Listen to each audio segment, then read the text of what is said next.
পৃথিৱীৰ আটাইতকৈ ডাঙৰ অৰণ্য বন্ধুসকল যি সময়ত গছ-গছনিৰ সংখ্যা ক্ৰমাৎ কম হৈ আহিছে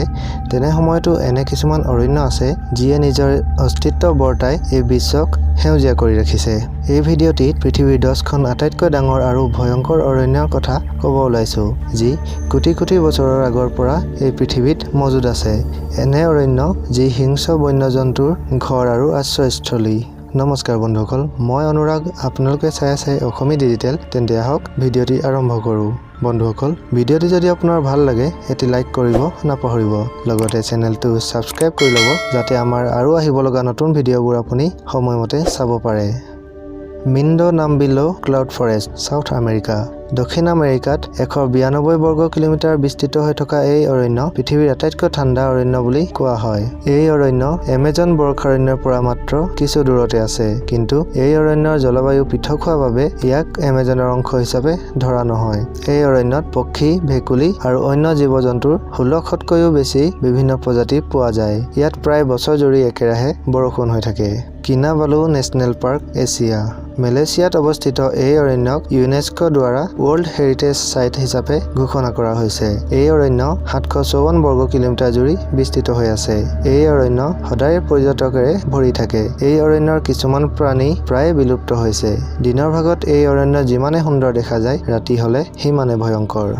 ডেইনট্ৰি ফৰেষ্ট অষ্ট্ৰেলিয়া ডেইনট্ৰি বৰ্ষাৰণ্য পৃথিৱীৰ আটাইতকৈ ভয়ংকৰ গছ-গছনিৰ ঠাই এই অৰণ্য 1200 বৰ্গ কিলোমিটাৰতকৈও বেছি এলেকাত বিস্তীৰ্ণ হৈ আছে ডেইনট্ৰি বৰ্ষাৰণ্য পৃথিৱীৰ আটাইতকৈ ধুনীয়া বৰ্ষাৰণ্য যি 10,000তকৈও বেছি বিভিন্ন প্ৰজাতিৰ জীৱ-জন্তুৰ বাসস্থল অষ্ট্ৰেলিয়াৰ এক বিস্তীৰ্ণ অঞ্চল আৱৰি থকা এই অৰণ্যত সকলো প্ৰজাতিৰ পখিলা বাদুলি আৰু 1000তকৈ বেছি পোক-পৰুৱা পোৱা যায় এই অৰণ্য পৃথিৱীৰ আটাইতকৈ পুৰণি অৰণ্যসমূহৰ অন্যতম যাৰ অনুমানিক বয়স প্ৰায় 1,65 লাখ বছৰ ট্ৰপিকেল ৰেইন ফৰেষ্ট চিচুৱাংবান্না এছিয়া চীন দেশৰ দক্ষিণ প্ৰান্তৰ এই অৰণ্য চীন অথবা বিশ্বৰ বাবে এক মহত্বপূৰ্ণ অৰণ্যসমূহৰ এক অন্যতম এই অৰণ্য চীন দেশৰ 2402 বৰ্গ কিলোমিটাৰ আৱৰি ৰাখিছে এই অৰণ্যত 3500তকৈও অধিক বিভিন্ন প্ৰজাতিৰ গছ-গছনি আৰু জীৱ-জন্তু পোৱা যায় দক্ষিণ এছিয়াৰ জৈৱ বৈচিত্ৰ্যতাৰ সন্তুলনত এই অৰণ্যই 50%তকৈও বেছি যোগদান প্ৰদান কৰে সুন্দৰবন এছিয়া বন্ধুসকল সুন্দৰবনৰ দৈৰ্ঘ্যতা প্ৰায় 10,000 বৰ্গ কিলোমিটাৰতকৈও বেছি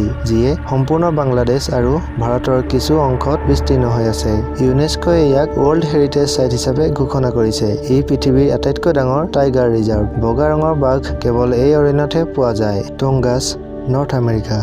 উত্তৰ আমেৰিকাৰ আটাইতকৈ ডাঙৰ অৰণ্য হ'ল টংগাছ এই অৰণ্য 86,000 কিলোমিটাৰতকৈও বেছি এলেকা জুৰি বিয়পি আছে অৰ্থাৎ ইয়াৰ সম্পূৰ্ণ এলেকা শ্ৰীলংকা দেশৰ মুঠ এলেকাতকৈও বেছি ই উত্তৰ আমেৰিকাৰ আলাস্কাৰ এলেকাত অৱস্থিত আপোনালোকে জানি আচৰিত হ'ব যে এই এলেকাত বহুতো সোণৰ খনি পোৱা যায় পৰ্যটকসকলৰ দৃষ্টিকোণেৰে এই অৰণ্য পৃথিৱীৰ আটাইতকৈ বেছি পৰ্যটক অহা অৰণ্যসমূহৰ এক অন্যতম প্ৰতি বছৰে ইয়ালৈ 1 কোটিতকৈ বেছি লোক আহে এই অৰণ্য বিভিন্ন ধৰণৰ জীৱ-জন্তুৰ লগতে আদিবাসীসকলৰো আশ্ৰয়স্থলী ইয়াত 32টা বেলেগ বেলেগ সম্প্ৰদায়ত প্ৰায় 75,000 লোক বাস কৰে ভেলডিভিয়ান টেম্পাৰেট ৰেইন ফৰেষ্ট সাউথ আমেৰিকা 2,38,000 বৰ্গ কিলোমিটাৰ বিস্তৃত এই অৰণ্য আয়তনত ইউনাইটেড কিংডমতকৈও ডাঙৰ ই দক্ষিণ আমেৰিকাৰ কিছুমান দেশ ঘাইকৈ চিলি আৰু আৰ্জেণ্টিনাৰ এলেকা সামৰি লৈছে ই এক বৰ্ষাৰণ্য যাৰ বাবে ইয়াত প্ৰায়ে বৰষুণ হৈ থাকে এই অৰণ্যত 122তকৈও বেছি বিভিন্ন প্ৰজাতিৰ গছ-গছনি আছে বৰষুণৰ হাৰ বেছি হোৱাৰ বাবে এই অৰণ্য ইমানে ডাঠ যে কিছুমান ঠাইত সূৰ্যৰ ৰশ্মিও মাটি ঢুকি নাপায়